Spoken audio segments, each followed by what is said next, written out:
In this video, we're going to demonstrate how to do filtering via the Analyze workspace. So in all of these charts and visualizations that you have access to, they are live and dynamic, meaning that if you click on the bar or a number, it's going to pull up the data behind those numbers for you. And that's how you can create a data set and apply a filter to your data. So for instance, I'm going to go to our descriptor ratio multi-chart.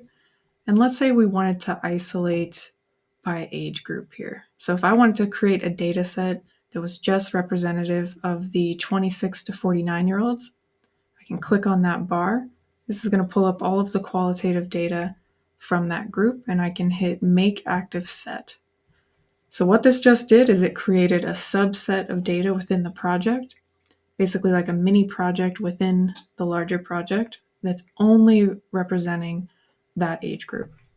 So if I click OK and I close out of here, you're going to see the Dataset tab glowing in red font. This is alerting you that you're actively in a filtered dataset and you're not seeing your full data.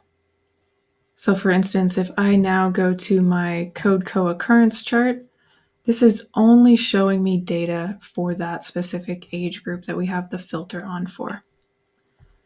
Whenever you have a filter active in Dedoose, you're going to see a new icon. It's this little funnel. If I click on this, it allows us to see our full data set again, so all of the age groups. And if I want to apply the filter, I can click on that funnel one more time, and that applies the filter for us again. So super easy to go into an analysis chart and create a little subset of data. If you want to save that filter, you can always click on your Datasets tab and choose Save Current Set, so then you wouldn't have to create that filter again. And you can also clear current set to activate all of your data.